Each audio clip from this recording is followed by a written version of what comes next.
बच्चों, एक एक क्लासेस में आपका स्वागत है। आज हम एक यात्रा वृतांत पढ़ेंगे, यात्रा जापान की, जिसकी लेखिका है ममता कालिया। ममता कालिया टोक्यो विश्वविद्यालय की विदेशी भाषा सोसाका विश्वविद्यालय की 2010 ईस्वी के अंतर्राष्ट्रीय हिंदी सम्मेलन में भाग लेने के लिए 6 सदस्यों के प्रतिनिधि मंडल के साथ वह जापान गई थी। 24 अक्टूबर 2010 ईस्वी को इंदिरा गांधी अंतर्राष्ट्रीय हवाई अड्डे से निकलकर नरिता एयरपोर्ट पे उतरी। उन्हें लेने के लिए विश्वविद्यालय के प्रतिनिधि अपनी गाड़ी लेकर आए और वहां से उन्हें टोक्यो विश्वविद्यालय के अतिथि प्रोफेसर सुरेश ऋतु पर्व के पास उन्हें ले गए। टोक्यो में एक जगह है जिसका नाम है कलकत्ता। कलकत्ता नाम जो है एक भारतीय क्या है रेस्तरां है। वहीं पे इन्हें ले जाया गया। यहाँ दीवारों पर भारतीय चित्रकारी तथा भारतीय व्यंजनों की व्यवस्था थी। सबसे पहले गर्म पानी पीने के लिए उन्हें दिया गया। पानी के लिए जापानी भाषा में पानी को मिजू कहते हैं। मिजू जापान में शालीनता जापानियों का क्या है, एक गुणधर्म है। जापान के रेल स्टेशनों पर हर काम को पलक झपकते ही करना होता है। जापानी यात्री किसी भी यात्री से धक्का मुक्की नहीं करते हैं। हमारे देश में तो धक्का मुक्की होती है। हमारे देश की तरह महिलाओं के लिए वहां तथा बुजुर्ग और विकलांगों के लिए वहां अलग से सीट आरक्षित नहीं है। वहां के लोग इतने सभ्य हैं कि उस तरह के लोगों को सीट दे देते हैं। टोक्यो के पुस्तकालय में देश विदेश की अनेक विषयों की पुस्तकें हैं। विद्युत चलिता अलमारियों में पुस्तकें बहुत ही सुरक्षित रहती हैं। यहाँ की न्यू ट्रंक लाइन को बुलेट ट्रेन भी कहते हैं। यहाँ की जो बुलेट ट्रेन है वो 170 किलोमीटर प्रति घंटा 170 किलोमीटर प्रति घंटा चलने वाली ट्रेन है। इसमें 16 डिब्बे होते हैं और 1300 यात्री सवार हो सकते हैं। टोक्यो और ओसाका के बीच 66 गुफाएं आती हैं, यानी 66 गुफाएं भी आती हैं।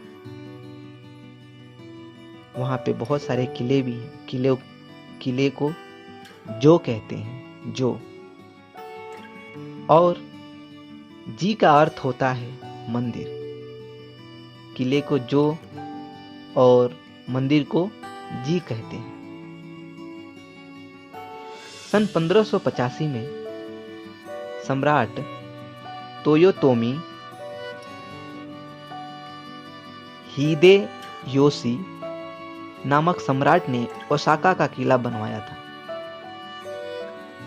किले के चारों ओर खाई और जलाशय हैं। प्रवेश द्वार पर क्या है, विशाल फाटक है। यह किला जापानियों के संघर्ष का क्या है, प्रतीक है।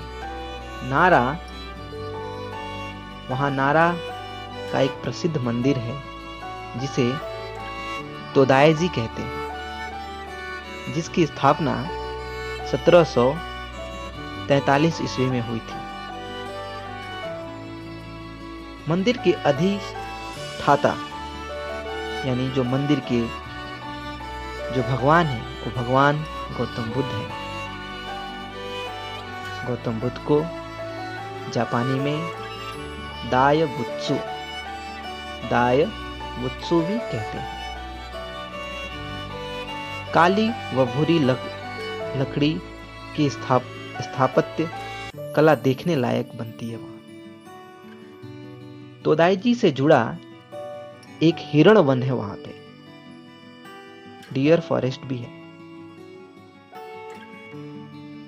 मंदिर से हिरण वन तक का रास्ता प्राकृतिक छटा से ओत-प्रोत है। ऊंची पहाड़ी से नारा शहर का विहंगम दृश्य बहुत ही सुंदर दिखाई देता है। अंतर्राष्ट्रीय हिंदी सम्मेलन में विश्व भर के हिंदी विद्वान आए हुए थे।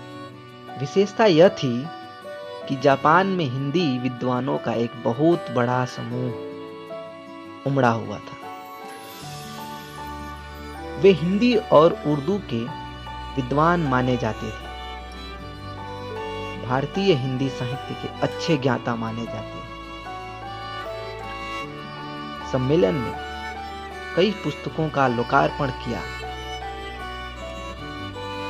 किया गया और जाने माने विद्वानों को सम्मानित भी किया गया। जापानियों का हिंदी प्रेम देखते ही बनता था। उन्होंने भारतीय हिंदी विद्वानों का हर्षोल्लास के साथ उनका मान सम्मान किया। सम्मेलन विश्व बंधुत्व का परिचायक था। जापान में बौद्ध धर्म का प्रचार प्रसार होने से प्राय वहां की सभ्यता और वहां की संस्कृति भारतीय संस्कृति से मिलती जुलती थी। वहां की भाषा प्रेम की भाषा थी तथा स्वदेश भक्ति की सीख जापानियों से हमें लेनी चाहिए। जापानियों के अंदर प्रेम, दीनता, दया इत्यादि की भावना कूट कूट कर भरी हुई। प्रस्तुत यात्रा वृत्तांत में जापान के टोक्यो विश्वविद्यालय में आयोजित जो अंतर्राष्ट्रीय हिंदी सम्मेलन हुआ तथा जापान के लोगों का रहन सहन और भाषा, उनकी वहां की सभ्यता और संस्कृति के अलावा वहां की प्राकृतिक छटा, ऐतिहासिक धरोहर, किले, मंदिर, पुस्तकालय, मेट्रो स्टेशन इत्यादि की जानकारी इस यात्रा वृत्तांत में दी गई है। आशा करता हूं आपको यह यात्रा वृत्तांत अच्छा लगा होगा। अच्छा लगा है मेरे चैनल को लाइक और सब्सक्राइब करना